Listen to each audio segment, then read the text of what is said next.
সংযুক্তার বাড়িতে এসে কালোবাজারি ব্যবসার কথা জেনে গেল পারুল। সম্পূর্ণ জানতে ভিডিওটিতে একটি লাইক করে দেখতে থাকো। গল্পের শুরুতেই দেখা যায় পারুল আজকে বাড়িতে পিঠে পুলির আয়োজন করেছে, আর সেই জন্য বাড়িতে একটা উৎসবও পালন হচ্ছে। এর মধ্যেই অনিরুদ্ধকেও নেমন্তন্ন করেছে পারুল। এরপরেই রুক্মিণীকে নিয়ে আসে। গোপাল মারা যাওয়ার পর রুক্মিণী একবারও সেভাবে ভালো করে কারোর সাথে কথাও পর্যন্ত বলেনি। এরপরেই পারুল এসে বলে, রুকু দিদি, আমি জানি দাদার চলে যাওয়াটা তোমার জীবনটাকে একেবারে নষ্ট করে দিয়েছে। আসলে কাজবাজের মধ্যে ব্যস্ত থাকলে দাদাকে ভুলে থাকা যায়, না হলে যে অনেক বেশি কষ্ট হয়, আর সেটা আমি খুব ভালো মতন জানি। দেখো, তোমাকে একটা কথা বলি, কতদিন আর এইভাবে কষ্ট পাবে? দাদা তো আর কোনোদিন ফিরে আসবে না, তাই আমাদেরকে নতুন করে আবার বাঁচতে হবে। আজকে তোমার জন্য বাড়িতে পিঠেপুলির আয়োজন করা হয়েছে, আর তুমি যদি মুখটা এইভাবে গম্ভীর করে রাখো তাহলে আমাদের কতটা কষ্ট হবে ভাবো তো। তুমি প্লিজ আমাদের সাথে আজকে এরকম আনন্দে সামিল হও।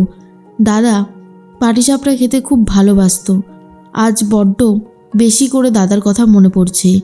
তবে তুমি চিন্তা করো না, দাদা ওপর থেকে ঠিক দেখছে, কিন্তু তুমি যদি নিজেকে না চেঞ্জ করো, গুমড়ে গুমড়ে শেষ হয়ে যাও, তাহলে যে আমার দাদার আত্মাও শান্তি পাবে না রুকু দিদি। তোমাকে নতুন করে ছন্দে ফিরতেই হবে। এরপর রুক্মিণী বারবার করে গোপালের কথাই ভাবতে থাকে। গোপালের সাথে তার সংসার করবার সেই পুরনো কথাগুলোই মনে পড়ে যায়। অন্যদিকে দেখা যায় চলে এসেছে অনিরুদ্ধ স্যার, আর অনিরুদ্ধ স্যারকে দেখেই পারুল অনিরুদ্ধ স্যারকে সবার সাথেই আলাপ করিয়ে দেওয়ার চেষ্টা করে। এর মধ্যেই রায়ান তখন বলে, পারুলের এই বাড়াবাড়িটা আমার আর দেখতে ভালো লাগছে না। কি দরকার ছিল এই স্যারকে নেমন্তন্ন করার? বেকার বেকার ঝামেলাগুলো টেনে আনে বাড়িতে। এরপরেই অনিরুদ্ধ দাদুর পায়ে হাত দিয়ে প্রণাম করে, আর এটা দেখার পর ঠাম্মি বলে, আজকালকার দিনে তো পায়ে হাত দিয়ে প্রণাম করার চল একদমই উঠে গেছে। তুমি যে এখনও সব কিছু মনে রেখেছো বাবা, তার জন্য আমার খুব ভালো লাগছে।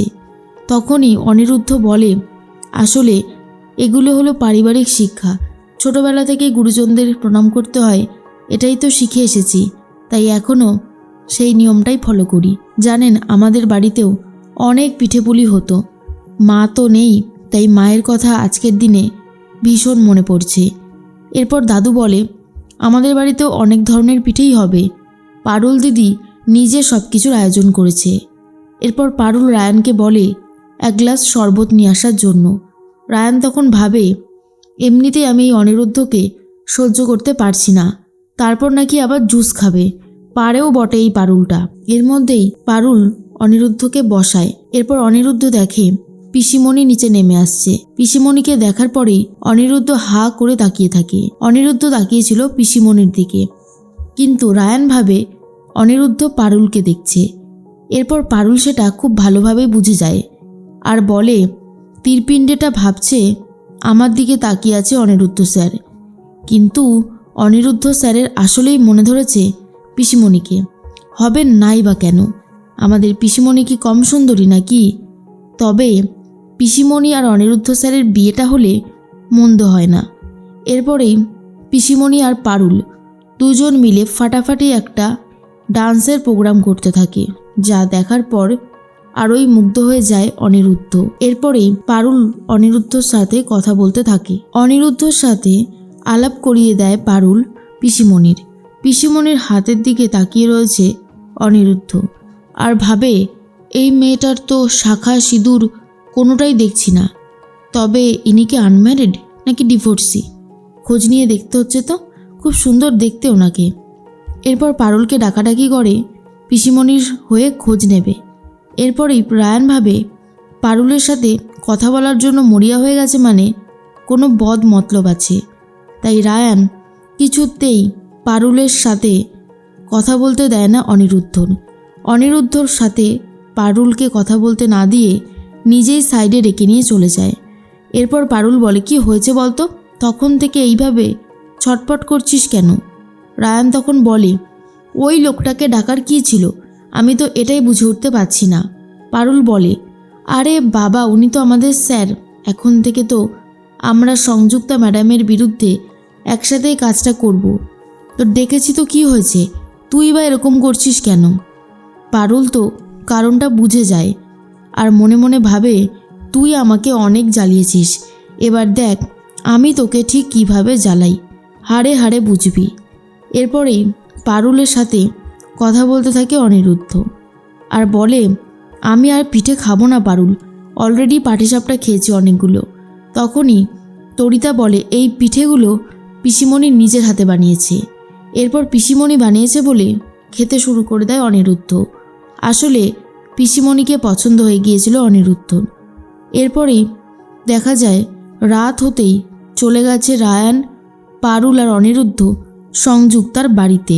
সেখানে গিয়ে তন্ন করে সব কিছু সার্চ করতে থাকে। রায়ান তখন দেখে অনিরুদ্ধ পারুলের পিছন পিছন যাচ্ছে। এরপর রায়ান বলে, আরে ওইদিকে দুজন মিলে থাকলে কি করে হবে, পারুল তো খুঁজছে, আপনি এদিকে আসুন। এরপরেই অনিরুদ্ধকে নিয়ে আলাদাভাবে খুঁজতে শুরু করে রায়ান। হঠাৎ করেই পারুল সেন্টার টেবিলের নিচে পা রেখে পড়ে যায়। তখন পারুল আওয়াজ শুনতে পায়, ভেতরে একটা আওয়াজ। এরপরে রায়ানকে বলে, সেন্টার টেবিলটা সরাতো। সেন্টার টেবিলটা সরাতেই দরজার মতন একটা জিনিস দেখতে পেয়ে যায় পারুল। এরপর সেটা খোলার চেষ্টা করলে খুলেও যায়।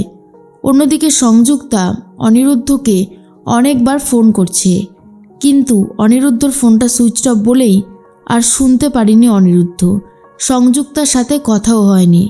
সংযুক্তা শিরিনকে ফোন করে বলে, মিটিং শেষ করেই আমি বাড়ির পথে রওনা দিয়েছি, কারণ যেতে তো সময় লাগবে, আর যত তাড়াতাড়ি যাব তত তাড়াতাড়ি ভালো।